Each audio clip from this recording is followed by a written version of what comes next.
Good morning. As you can see here, this is the Melissa Harris Perry show that she does on MSNBC Saturday morning and Sunday morning.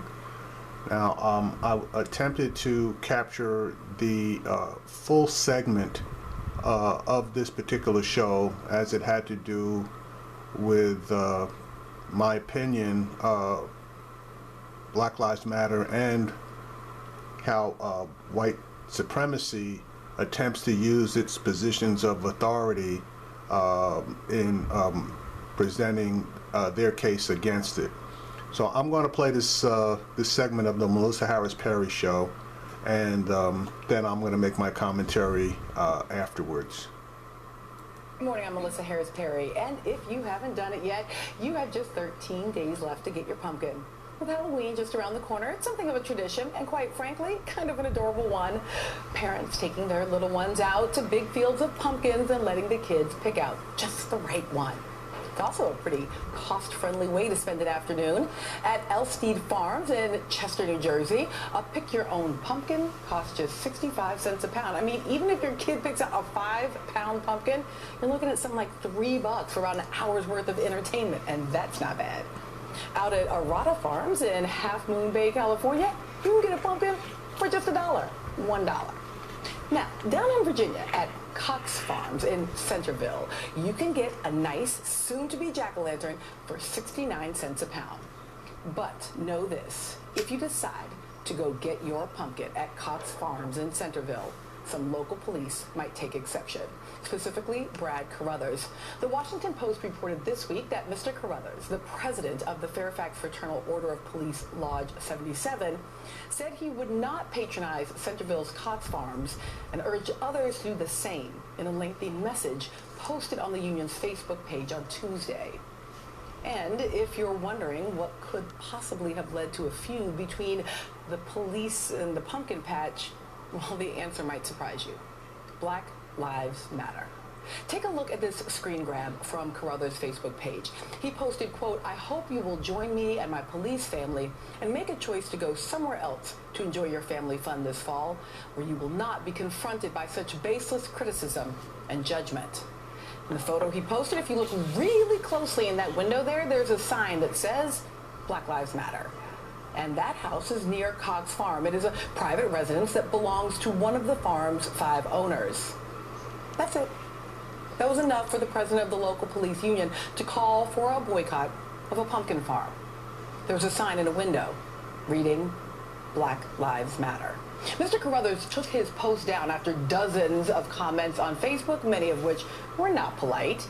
So we called Mr. Carruthers ourselves to ask him about his post, and he explained his thinking to us. The reason why I responded to it is not because of what Black Lives Matter originated from. The original goals were very pro-police.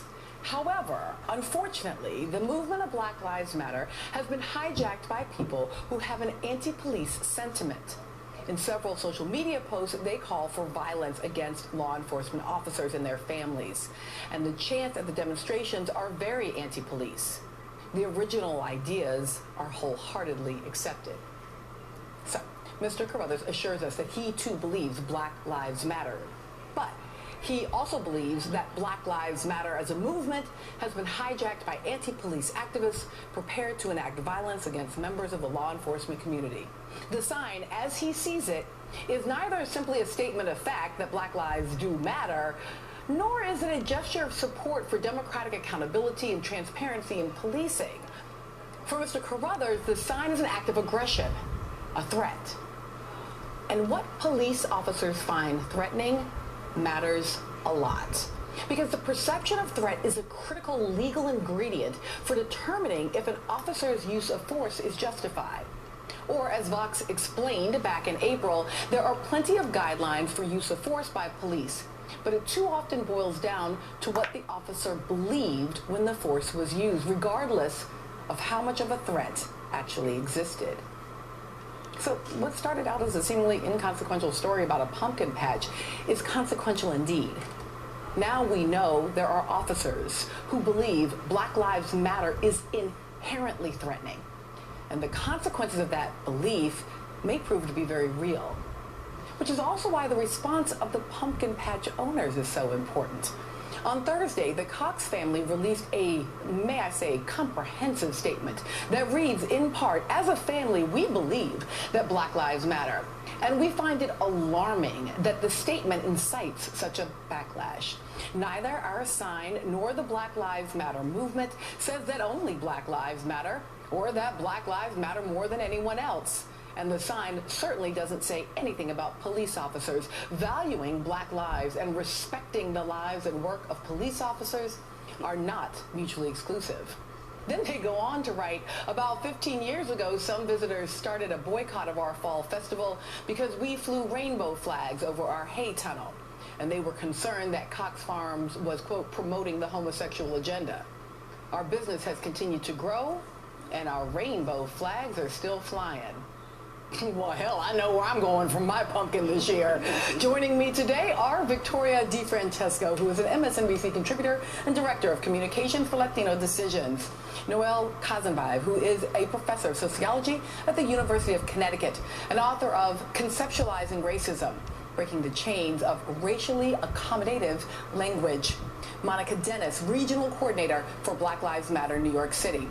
And John Shane, associate professor of criminal justice at John Jay College and a retired captain of the Newark Police Department. Thank you all for being here. It's glad to be here. Let me start with you, because there just is no evidence that the Black Lives Matter movement has endangered police officers, at least in terms of leading directly to harm done to these officers. In fact, 2015 is on track to be the safest year since 2013, which had been the safest year in a while. So why do you think this perception is so powerful right now?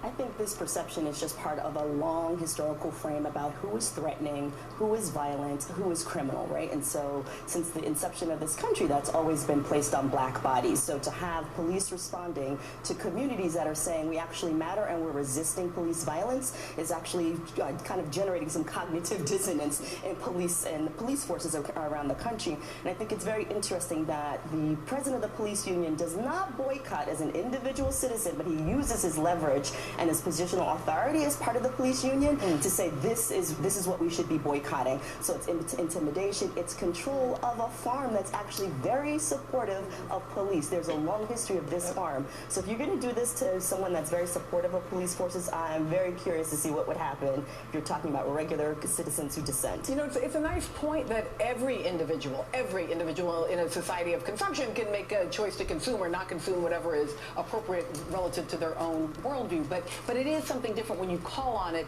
from a particular perspective. John, look, we started with a pumpkin patch story, which in certain ways is ridiculous, but then isn't ridiculous when Mr. Carruthers said to us, basically, it feels like a threat because this question of feeling threatened is everything when it comes to police aggression. Well, I think what you're going to have here is a political issue that boils down to the police chief and some of the elected officials coming to bat for the farm and for policing in general. What has happened is that this Black Lives movement, there's a wide swath of law enforcement that believes it has come out of, or is an outgrowth of, that hands up, don't shoot movement, which was debunked largely by a lot of investigations that have found that either witnesses lied or factual statements were made and then recanted. And as that movement grew and this outgrowth was Black Lives Matter, now that gets branded with, well, hands up, don't shoot. Well, we know that that was false. Now this is false. But John, I want to pause on the idea that this was false, because on the one hand, I agree with you. Clearly, the DOJ report has suggested that, in fact, Mr. Brown did not have his hands up at the moment of shooting. But I got to say, that's not really what the movement was based on or required. That the movement was also about the fact that he was unarmed. The movement was in part about the fact that that young man was left laying in the street for those hours. And it's about the fact that the DOJ report also shows patterns and practices of that police department that go far beyond that one interaction. So I would have to say, like, I don't experience the Ferguson movement as false. But I think there's a wide swath of the law enforcement community that does. And I think they feel buttressed by the fact that the independent investigation by the DOJ and the local prosecutors support that move. So that gap in perception strikes me as I mean, like, I don't even really quite know how to ask the question at this point. Well, John said that what's going on is political, and you're exactly right. But what goes on with the fact that African Americans are being killed by the police and by vigilante groups and members with impunity is what is ultimately political. And what's going to stop these crazy, insane killings is a change in power relations, such that the police know that they cannot kill African Americans and get away with it. They don't kill arrogant, wealthy European Americans. Well, actually, in fact, they do. I mean, so we're going to talk about it a bit in a minute. To any extent that they kill African, I'm talking about the prevalence of these killings. I'm talking about how regular these killings are. I'm talking about the long history of these killings. I'm not talking about an isolated killing that makes the news because it is so isolated and special. I'm talking about a long pattern of killing and abuse that goes back to the racial control of African Americans by the various law enforcement officials back to the slave patrols. So yes, it is political. I recognize that, but at the same time, it is clearly not the movement in the United States that police officers kill with impunity. There is a very, very well-established procedural due process that takes place in every police officer uses deadly force. And to say that we don't care for the outcome is not suitable, because justice guarantees no outcome. It guarantees a process. We call that due process, and we let it play itself out. And I know that John, let me get Vicki in on this one. Well, we're talking about procedure and we're talking about politics, but I want to talk about the optics of it. And we have a crisis between our communities of color and our police departments, and we're starting to see a spiraling vicious cycle. What we need to do is stop this vicious cycle, and part of that is something as simple as public relations, where if the police department or a police representative does not go out and criticize a pumpkin patch for advocating Black Lives Matter, that would help the relationship on the ground when the police officer is out there in the community. So even just what can be done in terms of public relations, in terms of community engagement, can affect what ultimately happens on the streets late at night. I'm going to tell you who I'm going to put in charge of it. I'm going to put the Cox family in charge of it. I just got to read one more thing from them because they were just everything. As a family, we are anti-racist and pro-justice. We recognize that systemic racism is real. We embrace our role as allies working to dismantle it. At any point when completely mainstream presidential candidates openly embrace Black Lives Matter as a legitimate organization and a crucial voice in the conversation about racial justice and racism in this country, it was shocking for us to see the vitriol expressed about the sign in our family's window. Is this some radical declaration from Cox Farm? No. Is this the Cox Farm family endorsing killing police officers? Of course not. And if you read anything from the actual organization, neither is Black Lives Matter. Go get your pumpkins at Cox Farms, my friend. More when we come back. Okay. This segment basically went on for more than 30 minutes, and I was trying to see if I could get the full segment, but for whatever reason, MSNBC, you have to log into your cable provider, which I did, but then it just froze, so I'm just going to leave it there. One of the things that I wanted to point out to you here was that the police chief, as John Shane, the retired police officer and a professor for criminal justice at John Jay, stated, was that the police officer, instead of using his position, in using his position as a police officer instead of as a private citizen asking for a boycott, he does the same thing that John Clark Jr. does up in Milwaukee County. Every time you see him, he's always in his uniform, and it appears that he's stating the position of Milwaukee County, which is absolutely not true.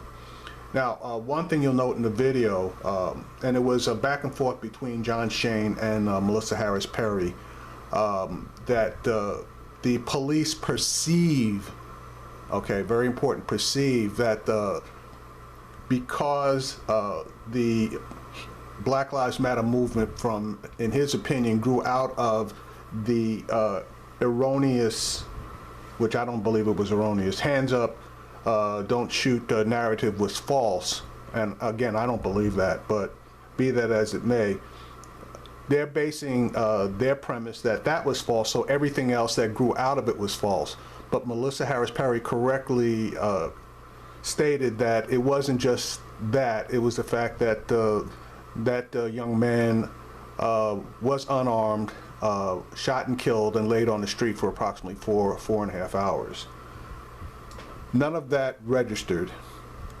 Neither did the fact that the Department of Justice came in and did a report that basically showed the Ferguson Police Department was acting in a racist manner towards the people of color in that city, whereas they weren't applying the same rules, requirements, tickets, etc. to the white population in that town. Now, I am going to try to see if I can find a way to get that full segment, because that thing really went back and forth quite a bit. Now, the one problem I have with Melissa Harris Perry is that she tends to cut off any of the, I'll call it as it is, heterosexual black males. In that segment, she gave Monica Davis an opportunity to complete every thought that she presented. Obviously, she gave John Shane an opportunity to present every thought that he wanted to place. Once in a while, she would cut him off, but then allow him to come back in and complete his thought. Victoria De Francesco, who was an MSNBC contributor, was able to complete her thoughts, but it seemed like every time Joel Casabon was starting to make his thought, for some reason, she had to go to a commercial. So I had big issues with her on that. And I've seen her do this several times on shows where she's had a heterosexual black male starting to speak and cuts him off. But then anytime I'll call it a gay black man starts to speak, you know, he can complete his thought without any issues. So, all right, anyway, just some information. These are my thoughts. If you care to, you may obviously comment. But there are quite a few videos that are being posted now. One of them in particular was a Caucasian person who posted a video, 33 questions that a white person should ask another white person. And I reviewed that particular video, and I thought it was pretty interesting. I don't have the link here, but if you just search on YouTube for 33 questions white, you should be able to come up with it. Anyway, have a good day.